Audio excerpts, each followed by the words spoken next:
I'm down here on the beach. I have been collecting shells, which I like to do.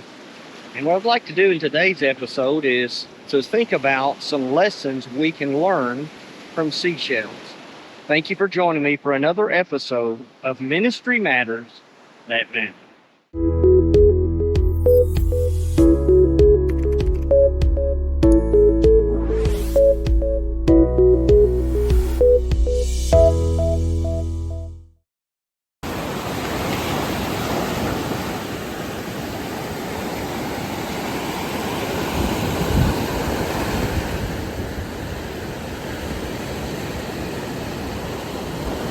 As you look at these shells, the shells to the left are not near as fancy.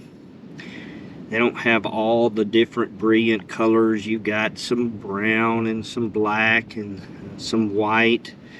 Over to the right, you got the brilliant reds, you've got the striping. But as you think about the shells that have all the brilliant colors, maybe the ones that catch the eye, it would be those on the right that you might notice first walking down the beach. But you'll also notice they're broken.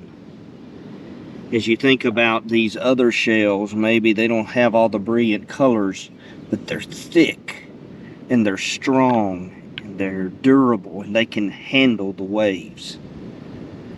Sometimes it's the shells that don't have all the brilliant colors, that don't have the fanciness, if you will, that last. Here I have some broken seashell pieces. An observation I want to make is that even though they're broken, they're still very beautiful. Now let's think for a moment about some of the observations we made. First of all, I talked about the variety in the shells. It's mind-boggling. I'm not an expert in the field. I don't know how many God made, but it's fascinating to think about all the different colors and shapes and sizes and thickness of the various shells. I just want to remind us that God made the world and made people with variety, and He did it intentionally. In ministry, if we're not careful, we can get into the habit of only hanging out with certain people. Maybe people that have interests similar to ours, people that are, we feel like, easy to work with. Maybe it's people that they've helped us, people that can benefit us. Maybe it's people of the same skin color. If we're not careful, we can spend all our time with just certain kinds of people, failing to realize that our communities and the world are filled with all kinds of people. So first of all, I want to challenge us in ministry. Have we become one-dimensional? Do we only spend time with certain people? Have we spent time with all the varieties of people that can be found in our community? Does my congregation look like my community? When you wrestle with how diverse should a congregation be, we'll look at the community. If the diversity of the congregation doesn't match the diversity of the community, then maybe there's a problem.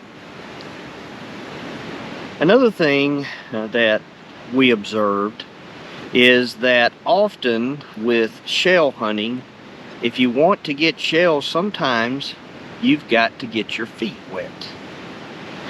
Now, I'm out early this morning and there are lots of new seashells that have washed up, and they're very easy to pick up. But as you get on into the day, and even this morning, the water is fairly calm, and so there are a number of shells that are just off the beach that are in the water that you can get to pretty easily today because the wind's not as strong yet. So if you're willing to take your scoop and get your feet wet, you can get a lot more shells, and sometimes you can pick up some shells that you would not be able to find. And that's a reminder that with some folks, you're going to have to work a little harder, dig a little deeper to connect to their lives. People bring all kinds of problems to relationships. Life gets messy, and we make mistakes, and other people make mistakes. And so to build relationships with people, sometimes it gets messy. Sometimes we have to wade into the problems they're dealing with. And in fact, often we need to wade into the problems they're dealing with, wade into their struggles, wade into their concerns, wade into their questions, wade into their needs. If we think we're going to build meaningful relationships with people without going deep, without dealing with some struggles along the way, then we are sadly mistaken. Sometimes, to find gems in relationships, you have to be willing to get wet.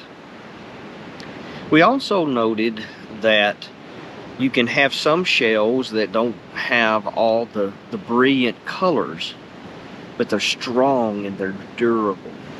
And it's a reminder that there are some folks who have the glitz and the glamour and the charisma. Some folks are natural leaders. Some folks have power and money. Some folks, for them, it's easy to meet people and to get to know people. They're a natural in front of people. You have some who have position and power. But then you have others who don't have all the glitz and the glamour. But you're going to find that many times those folks have real staying power. Just because a person doesn't always feel comfortable in front of a crowd, just because they don't have the money other people have, just because right now they don't have a position of power and influence, doesn't mean they can't last and do great things. I think about one of our professors. Jeremy was telling the story. He does a lot of work in Vietnam, and he was talking about as the fall of Saigon was approaching at the end of the Vietnam conflict. He talked about that they were trying to helicopter some of the church leaders out of the area around Saigon, because they knew that once the communist regime took over and once Saigon fell, then the church leaders were going to be the first targets. So they flew the church leaders out first. The problem was that the city fell before they could go back and fly out the other church members. So you had church members who were left behind, but they weren't the strong church leaders, but they were durable. They may not have been Christians as long, they may not have had as much experience in front of the crowd, but they were durable.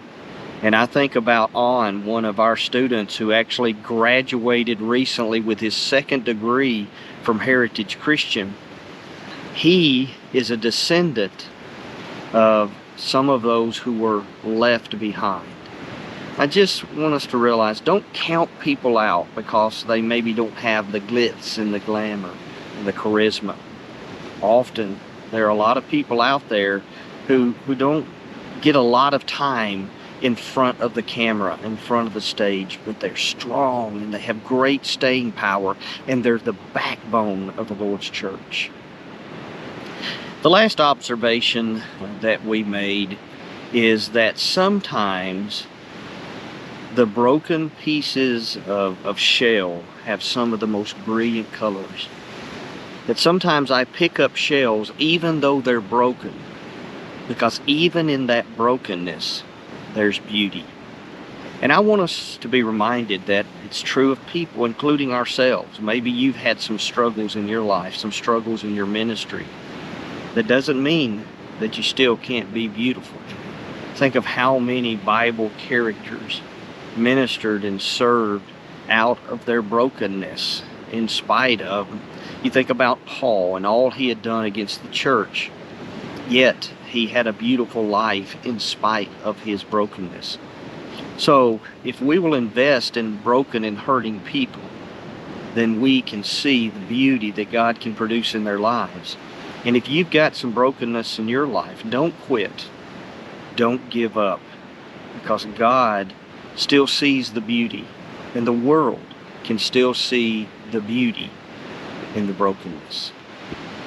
I pray that this has helped you to think about things we can do in ministry as we think about the stories behind the seashells.